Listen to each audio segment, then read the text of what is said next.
know has become successful outside of it being given to them from their family. Nobody you know has actually created success without working their face off. It doesn't exist. So you can sit and talk about luck, and you can sit and talk about this, that, or the other thing, but I promise you, the only controllable thing you have is your work ethic. You need to deploy serious self-awareness and figure out who you are. I implore you to start matching your work ethic and your actions to your mouth. Why is LeBron James who he is? It's not because he's lucky. Everyone say, he's lucky. Shit, he may have certain physical talents. Or Michael Jordan, I remember I interviewed him years ago. And I said, what makes you the best in the world? Is it skill? Is it talent? Is it ability? Is it background? Is it training? And he was so awesome. He said, Tony, I can tell you the truth and it won't sound like hyperbole or false modesty. He said, I didn't even make the high school basketball team my sophomore year. I was cut. He said, what it is every day I demand more for myself than anybody else could possibly expect. I don't compete with other people. I compete with what I'm capable of. And it's just like that kind of standard is inspiring. Today, the 18 founders of Alibaba, a lot of people think they are legendary. So I'm like, wow, you're Alibaba founders. You must be super good at it. Honestly, most of us cannot find the jobs early days. We're not that smart. None of us graduate from a great university. But the thing is that we are ready to learn. We believe in the future. If we work together, if we will learn, if we improve, we'll be there. I'd say the number one common thread of anybody that I work with is successful. Financial, athletes, people in politics, it's hunger. You and I both know intelligence is a pretty damn valuable tool, but there are a lot of very smart people who can't fight their way out of a paper bag. And then when you find somebody who has that hunger, the hunger that doesn't go away, that hunger to be more, to do more, to give more, that hunger that never ends, that's how you get these people that are the best in the world at whatever they do. And so if you can, I think everybody has that hunger, but for some people it's been asleep for a long time because they're afraid. They're afraid that I'm gonna get hungry, I'm gonna try, I'm gonna fail. And so it's human nature to protect yourself from the fear by just lowering your expectations. But one of the things I've learned is you get what you tolerate. You get what you tolerate in yourself, you get what you tolerate in your life, and sooner or later we sometimes hit a point where we say, not another day, not another hour, this is done. I'm not walking this way, I'm not talking this way, I'm not living this way, I'm not gonna be in this relationship anymore, I'm gonna change it. And when people do that, that's the beginning of a breakthrough. Success is not something you pursue, success is something you develop. People are often asking me, how do you develop an above average income? And the answer is, become an above average person. Develop an above-average handshake. Some people want to be successful, and they don't even work on their handshake. As easy as that would be to get started on, they let it slide. They don't understand. Develop an above-average smile. Develop an above-average intelligence. Develop an above-average interest in other people. Develop an above-average intensity to win. See, that will change everything. Learn to work harder on yourself than you do on your job.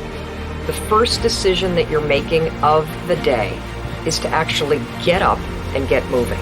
That means you are persistently bigger than your excuses. You are persistently bigger than feeling lazy. And you are persistently beating the feelings that typically stop you.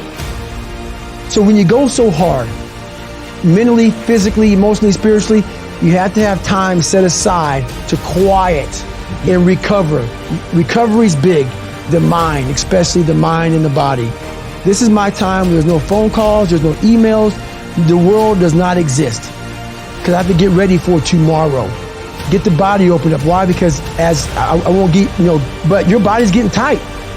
You go hard. A lot of people go hard. What happens is that stress starts to tighten up that psoas muscle. Because I always say life is the dance between what you desire most and what you fear most. So if you can expand your desires and break through your fears, you expand your life massively. It's about what you're saying to yourself, but it also comes with work. So whenever I was getting beat down, physically, mentally, spiritually, whatever I was going through, just saying, I would put, you can't hurt me. A lot of people start from a good starting point. They have a good foundation. What if you can surpass all of these You have everybody who was way up here, started up here. And you started with no legs. You had to grow legs to even start walking, and then crawling, and then running. And then you start passing people and all this given to them.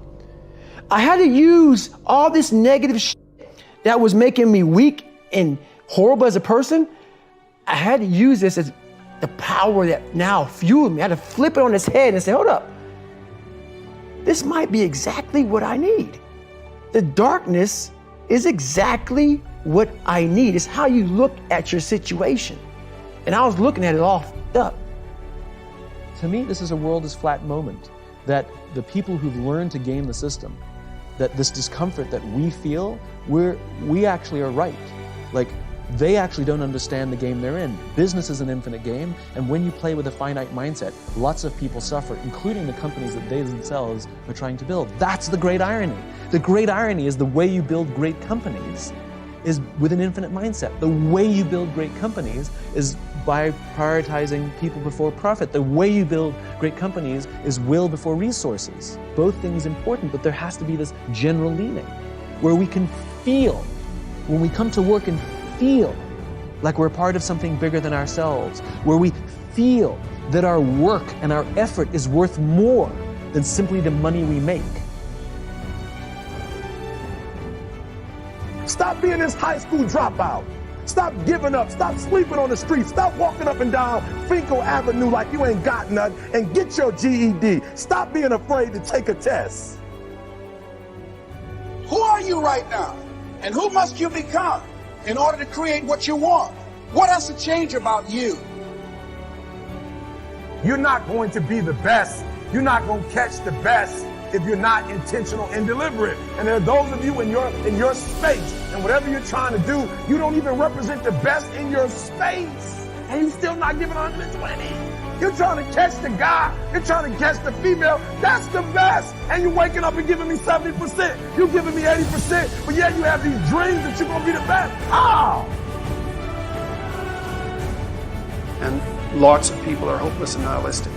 Way more people than you think. And part of that is because no one's ever really encouraged them. And the only way to do great work is to love what you do. If you haven't found it yet, keep looking. Every single thing you said you wanted to accomplish, you wanted to do, guess what? We still got time, baby. It is not lost. You still have time. That's right. You still got time, baby. This isn't about playing basketball like Michael Jordan, Kobe Bryant, Dwayne Wade. There's guys in the NBA that never gonna play basketball like that. This is about being able to think like a champion. Know what goes on in their heads. Understand how you can relate it to your business and whatever you do to take yourself to the next level. Many of you, as I have been, as I am, are where you are in your life based upon what you believe. And it's not just what you think you believe on the surface, it's also your shadow beliefs that are holding you back from moving into the life that you believe you deserve. What I know is if you're not looking at the shadows, if you're not looking at what is subconsciously running through the tape in your mind, telling yourself you're not good enough, you're not worthy enough, you're not smart enough, you're not enough, which is a tape that's playing for a lot of people. If you're not conscious of that, then you end up acting out of that belief system and not out of what you know to be the truest or want to be the truest for yourself. You don't become what you want because so much of wanting is about living in the space of what you don't have. That's why Jim Carrey's story is so powerful, because he started to act as though he already had it. He would go up to Mulholland Drive, he would drive away thinking, I already have those things, I just haven't accessed them as yet.